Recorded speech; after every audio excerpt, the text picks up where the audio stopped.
Et juste tout le monde, chose promis, chose due, le résultat des sondages hyper serrés, mine de rien, place la Cross Guild en première position, et c'est dans cette vidéo que je vais en parler. Je tiens à vous remercier, vous qui me suivez régulièrement, à vous également qui passez peut-être pour la première fois, occasionnellement même, grâce à votre soutien, votre force, je vois des chiffres que je pensais inimaginables pour moi il y a encore quelques mois. J'ai pas les mots pour vous remercier, mais je vous promets de continuer à me donner pour vous. Donc restez jusqu'au bout de la vidéo, on va parler de la Cross Guild comme prévu, et revenons-en au sujet du jour, donc la guilde de ce trio improbable, et pourtant bien réel. Quels peuvent être leurs projets en dehors de la chasse à la marine? Leur opposition au gouvernement mondial vise-t-elle plus haut que ça? Quel pourrait être leur prochain coup sur l'échiquier du monde de One Piece?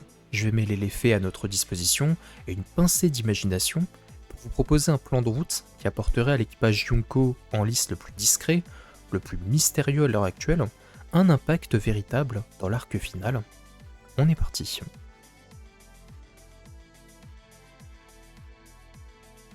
Comment aller loin sans poser les fondamentaux?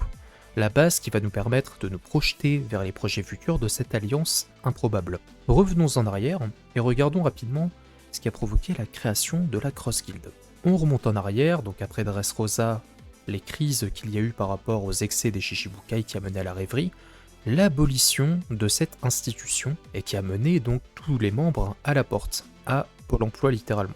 Les Séraphins ont désormais officiellement remplacé ce corps d'élite, à voir l'issue de Egghead, et les originaux quant à eux ont été pris en chasse par les forces du QG de la marine. 2 des 3 leaders actuels de cet équipage Yonko ont été directement impactés. On a Mihawk, qui profitait de cette couverture pour couler des jours pépouses dans son château, et Baggy, qui profitait de cette couverture pour avoir sa propre guilde de mercenaires et se faire de l'argent, tout simplement. De son côté, Crocodile était déjà de retour dans le Nouveau Monde, après l'arc Marineford avec Mr. One, et son apparition récente nous apporte des éléments de réponse quant à ses activités. L'ancien Shichibukai semble avoir tissé nombre de connexions au sein de la pègre et des organisations du marché noir, jusqu'à financer la guilde de Baggy qui était à In the Sauce dans la dèche. Cette connexion entre Crocodile et Baggy s'est rapidement transformée en dette que Baggy ne peut pas esquiver, ce qui va permettre à Crocodile d'entrée de jeu de récolter des troupes, celles de Baggy, du matériel, de la logistique et tout ce qui suit. A partir de là, Crocodile appelle Mihawk, solitaire depuis 25 ans IRL, depuis Baratie et même au-delà, et lui propose son plan de jeu. Mihawk n'a pas de raison de refuser ça. À défaut de devoir combattre H24 la marine et souffler très fort, parce que c'est pas ce qui l'intéresse dans la vie, il joue la carte de la tranquillité et va accepter. Néanmoins avec un air de méfiance envers ses complices qui ne sont pas des saints du tout, ils ont des plans chelous, il a raison de se méfier. Contrairement aux ex-Shichibukai, livrés à eux-mêmes et n'ayant pas de projet précis, Weeble n'a pas de projet précis, Hancock s'est fait attaquer, n'a pas de projet précis, elle veut rejoindre Luffy, mais est-ce que c'est une énième blague par rapport à son crush? On verra bien. La Cross Guild est officiellement présentée comme une organisation soutenue par toute la pègre de nombreuses organisations souterraines et mettent des primes sur la tête des marines pour leur donner la chasse. Le chasseur devient donc la proie et vice versa, c'est le principe officiel. Maintenant, pour aller plus loin dans l'analyse, faisons un rapide comparatif des 4 empereurs actuels et posons-nous la question. Qui est en quête du One Piece parmi ces 4 équipages? Luffy, on se pose même pas la question, c'est évident. Shanks affirme à Ben Beckman qu'il est temps d'aller chercher le One Piece après Wano Kuni. Barbe Noire qui vise l'héros de Poneglyph, c'est exactement le même principe. Donc on a 3 Yonko qui empruntent la même direction. Mais est-ce le cas pour la Cross Guild? Tout semble indiquer que les projets de ces 3 leaders ne pointent pas vers Loftel, en tout cas pas à notre connaissance pour l'instant. Crocodile n'est certainement pas dupe. Connaissant visiblement Doflamingo depuis un petit moment, les 2 mafieux des Shichibukai ont cet aspect en commun, cette connexion indiscutable avec le monde souterrain de la pègre, qui est omniprésent malgré leur statut de planqué dans l'ombre. Doflamingo est un ancien dragon céleste qui détient le secret, et c'est énorme, il détient le secret de Marie-Joise. Une information qui serait capable de changer complètement la face du monde. Faisons les rapprochements logiques maintenant, à qui la marine obéit-elle bec et ongle? Au gouvernement mondial. Qui parvenait à faire pression sur le Gorosei pour publier de fausses informations dans le journal mondial du terrible Morgan News? Doflamingo, le dragon céleste qui tirait les ficelles. La théorie n'est pas nouvelle, on en parle depuis un moment dans la communauté One Piece, et à bon titre d'ailleurs, mais c'est un excellent point d'accroche pour la Cross Guild si elle veut passer du statut de guilde PNJ, dont on n'a rien à tirer dans la trame originale, à une vraie organisation badass qui a un but à haute échelle. Je pense du coup, et d'autres penseront comme moi, que la Cross Guild va détruire les portes d'Impel Down et récupérer Doflamingo de sa cellule à l'étage -6, qui ne sera que trop ravi. Et imaginez, vous avez un gars qui suit dans les journaux les péripéties, et il est en mode let's go. Et il sera ravi du coup de pouvoir assister de ses yeux à la nouvelle ère qu'il nous a décrite comme plus d'une fois, le sourire aux lèvres. Et là on pourrait me dire, mais t'abuses, Impel Down est réputé impénétrable, comment est-ce qu'ils vont faire avec la marine et tout, c'est pas jouable. Mais je vais vous dire que c'est jouable, et surtout en ce moment. Pourquoi ? Entre Kizaru et les 215 navires déployés du G1 au G14, donc les bases navales, pour arrêter Vegapunk et Luffy l'empereur. Entre la menace de Kuma sur Marie-Joise, qui va passer en top priorité s'il attaque Redline, Impel Down est littéralement livrée à elle-même en ce moment.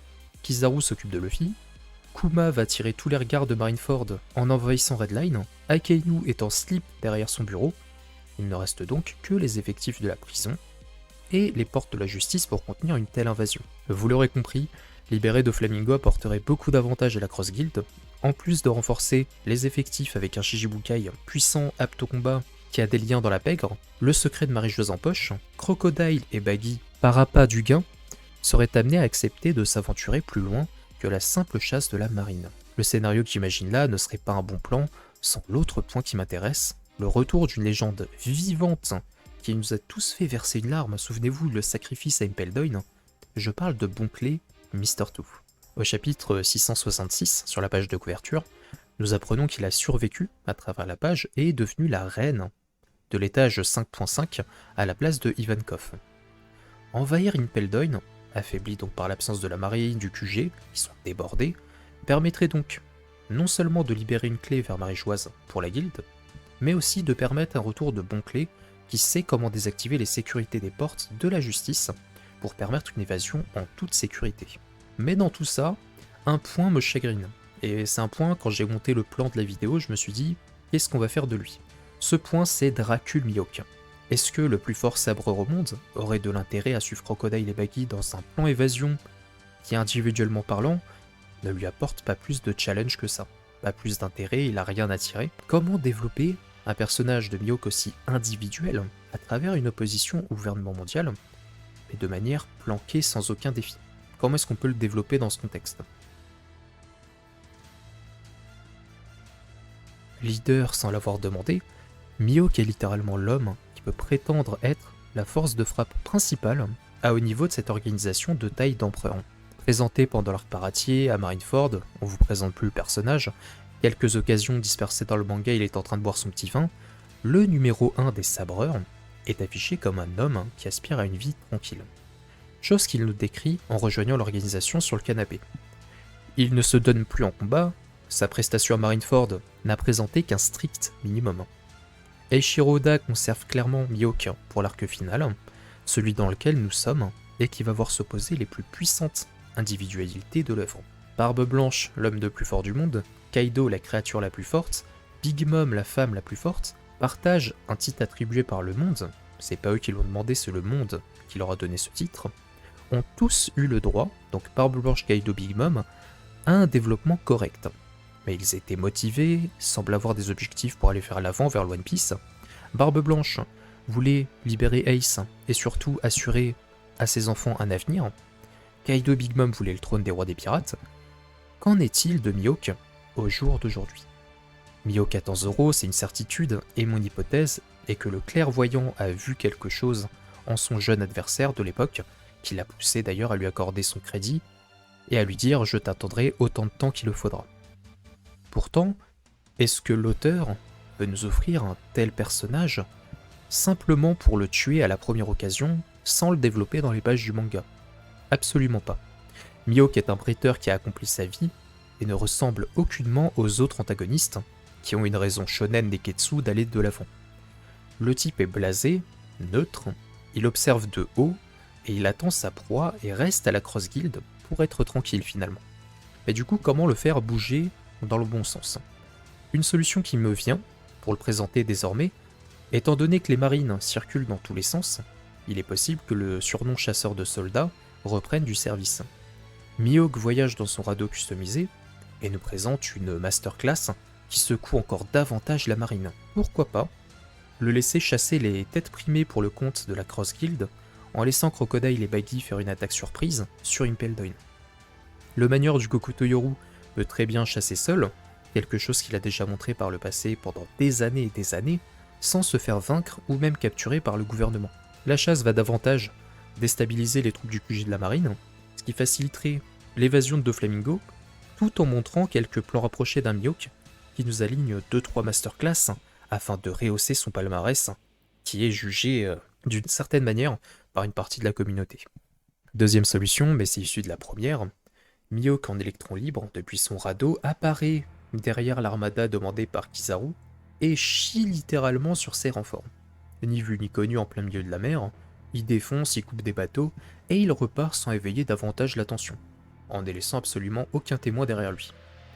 Ça facilite donc l'évasion des Mugiwara.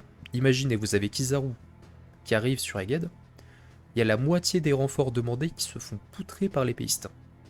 C'est une masterclass, c'est efficace, simple, ça permet de donner un peu de crédit au personnage, et surtout ça permet d'ancrer la Cross Guild dans ce mouvement anti-marine. Pour conclure, je pense que la Cross Guild est le seul équipage Yonko actuel qui ne vise pas concrètement le One Piece, mais spécifiquement le gouvernement mondial. On peut donc penser que Redline est un objectif qu'il partage avec l'armée révolutionnaire, ce qui pourrait peut-être même amener à une alliance entre pirates et révolutionnaires. Pour l'exemple, sur Locktown, Dragon lui-même dit que la voie de la piraterie n'est pas si mal lorsqu'il voit Luffy partir pour Grand Line. Doflamingo qui rejoint la guilde, le secret de Marie-Joise, un excellent moyen d'amener ces mystères tout en donnant de l'impact. Et c'est vraiment l'impact, le mot-clé de la review, l'impact à la guilde. J'ai hâte de voir ce que Oda nous prépare pour rehausser un peu l'intérêt de tout ça. Je pense qu'on a fait un joli tour de table. Merci d'avoir suivi la vidéo jusqu'au bout. N'hésitez pas à liker, commenter, partager autour de vous.